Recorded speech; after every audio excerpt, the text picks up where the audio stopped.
Hello everyone, and welcome back to the final video of our topic of Were the Peace Treaties from 1919 to 23 fair?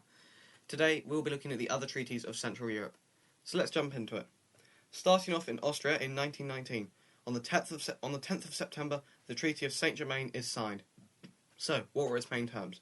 Well, Italy gained the Tyrol and Trentino in the north, and Istria and Trieste in the northeast. However, she did not get Fiume. This is a major reason as to why Italy joins the Axis powers in World War II, as they felt cheated by this treaty and felt that they didn't get the land they deserved to have gotten after World War I. They also lost Czechoslovakia. They also lost the Sudetenland to Czechoslovakia, which was a German-speaking province, and the Czech provinces and Slovakia were also lost to Czechoslovakia. Serbia was given various states in the Balkans, Bosnia, Herzegovina, Croatia and Dalmatia, to form the Kingdom of Yugoslavia, aka Yugoslavia, the southern Slavic people. Poland gained Galicia, and Austria could no longer unite with Germany, aka No Anschluss. Austria was also disarmed to just 30,000 men plus 3 Danubian police boats, which is quite major, as, they lose a load of their army. In fact, they lose way more than Germany. They're restricted to 30,000. Germany gets 100,000. This is quite big. As a country of their size, that's a lot. They're surrounded by Russia and other enemies, so they have got enemies against them. They also lose lots of land, so that's valuable agricultural sort of things that you can use. Now, however, the consequences of this treaty were Austria was meant to pay reparations, but they didn't. They were bankrupt. They could not actually pay these reparations. And so that's, of course, going to make them very unpopular with the Germans. Because, Germany is forced to pay, even though they are bankrupt in 1923, which results in the Ruhr being taken. Germany is very upset about this, as understandable, because they're bankrupt, they can't pay, and yet they're still forced to pay, and in fact this results in hyperinflation, whereas Austria doesn't have to. Also, Austria complained because she was disarmed and unable to defend herself against the hostile neighbours that encircled her. That is quite a fair point, as they only have 30,000 men in the army, so another loss for Austria. They also were unhappy because the treaty was a diktat. This is the same as the Treaty of Versailles and most other treaties, as we know, a diktat is where they didn't get a choice in the matter. They were basically told they were going to sign whatever happens. They wouldn't know what they were signing to until after it was signed, which results in Austria being very bitter about it, same as Germany. Self-determination was applied for Austria, but it was completely denied. This results in 3 million Austrians that lived in the Sudetenland under foreign rule. So, the idea of self-determination, as we know, the people decide who leads them, this is completely gotten rid of. So it's a very pick-and-choose, sort of pick-and-mix style of who gets self-determination and what. So, colonies get self-determination, but the people don't in losing countries. And of course, most of these people didn't want to be part of the war. They also lost their monarchy. And this is, of course, a massive loss of prestige and national identity. It would be like England losing its monarchy today.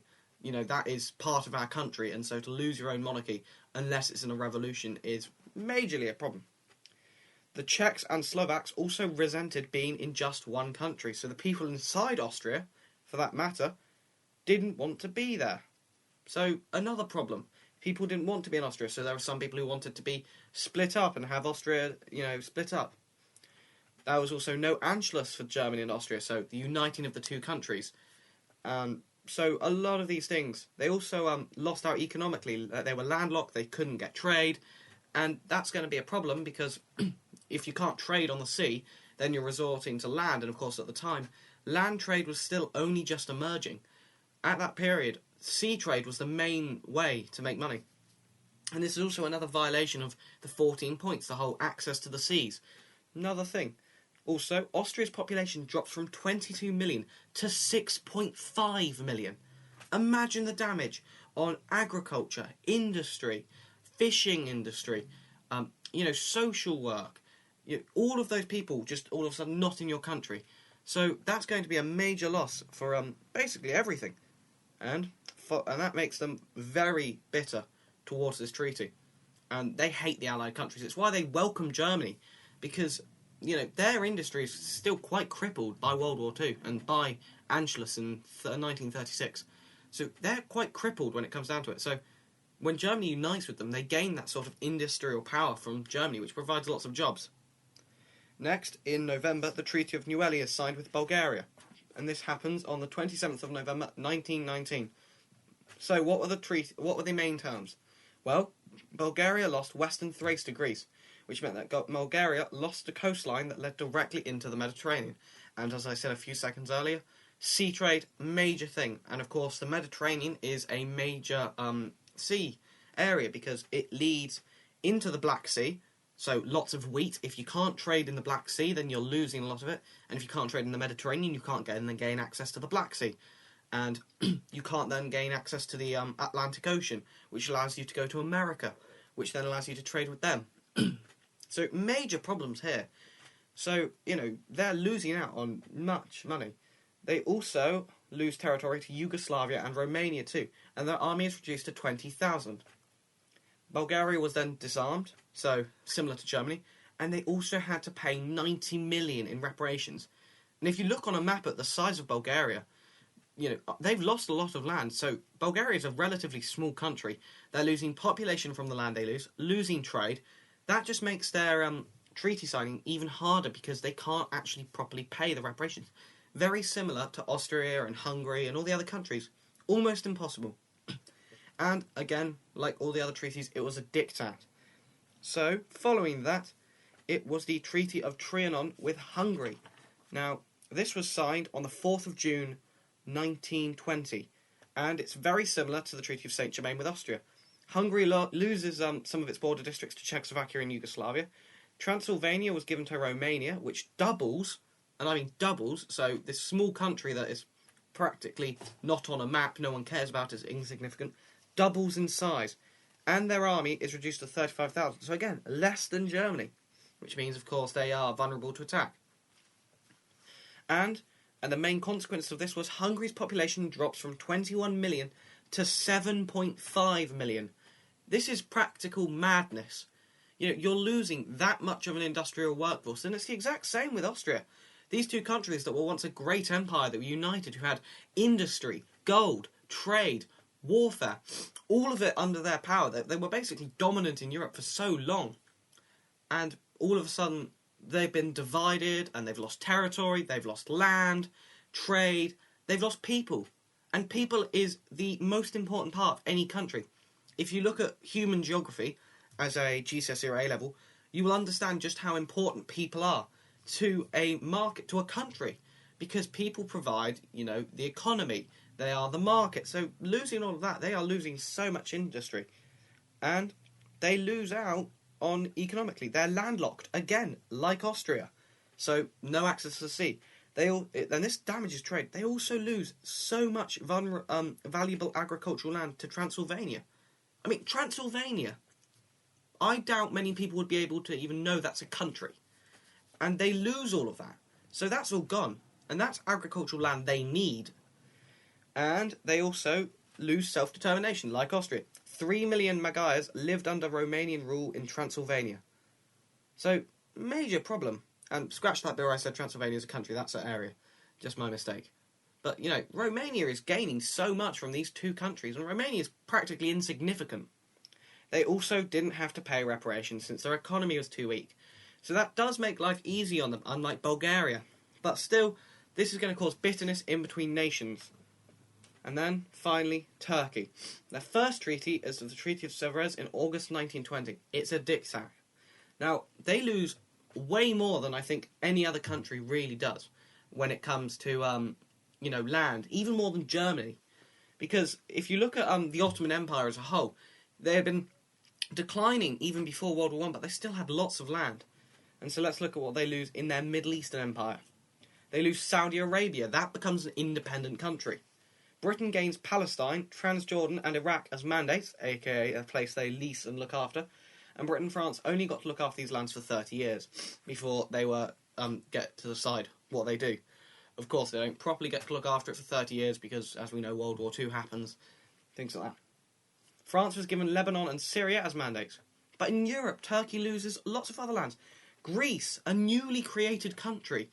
Greece only gets its independence in the last century, so quite a big thing. They gain Eastern Thrace, but they don't gain Constantinople, modern Istanbul. And they also lose Smyrna on the Turkish mainland. So that becomes all Greek, and of course, Turkey and Greece, as we see in the news now, main rivals. So that's quite big. Italy gains Rhodes. So another big thing, Italy, another rival of Turkey, really, when you look down to it. The Dardanelles Strait becomes League of Nations, international waterway. So that's economic damage. They can no longer control trade. And their army is reduced to 50,000. This is a problem, actually, because the Ottoman Empire and Turkey as a whole, people are very unhappy in it. Turkey had covered a lot of the land and people wanted to be free. So if you only have an army of 50,000, it makes putting down insurrections a lot harder. But they hated this treaty. And they hated losing land mostly to the Greeks. They didn't mind the Middle East becoming independent. It was already a hard enough place to control. But Greece was the nail in the coffin. They despised Greece. And if you look at Turkey and Greece relationships now, still the same. Turkey's complaining about, Greece remilitarizing, even though Turkey's, threatening with nukes and stuff. And it all comes down to Mustafa Kemal. He's an army officer. He defended Gallipoli in the Ottoman Empire's time of need, and he hates this. And he hates the fact that the Sultan, Mehmed VI, agrees to this. So, he does a revolution, deposes of the Sultan, and of course that is an end of a dynasty that's been going around since 1453 and the fall of Constantinople. And not even just 1453, centuries before that. So, that's centuries worth of history gone. He drives out the Greeks out of Turkey in 1922. But why? The Greeks shouldn't be easy to beat. You only got an army of 50,000 men.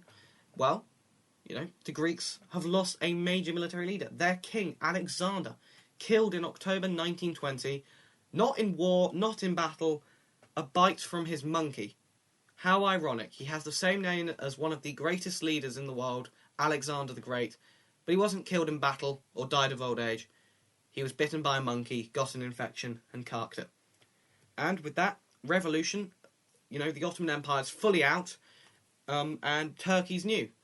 And Mustafa Kemal makes sure that the legacy of the Ottoman Empire is practically forgotten. In fact, the symbol of the Turkey nowadays, the fez, was originally the symbol of the Ottoman Empire. He bans the complete production of that. So that's quite a major blow to their own national identity. And following that, the Treaty of Lausanne in 1923 renegotiates the Treaty of Sèvres. So Turkey regains all the lands they lose to Greece. So that's a major thing. The Straits remain demilitarized, but they are returned to Turkish sovereignty, meaning that they gain all that economic benefit again. And Turkey no longer had to pay reparations. And Kemal becomes the first president of Republican Turkey, with his new capital Ankara. Constantinople is then renamed to Istanbul. So major blow to history. So Turkey is probably the biggest problem when it comes to the treaties. No other country revolted against it and resulted in this. And it's mostly down to just them losing land to Greece, which is a very upsetting thing to most Turkish people.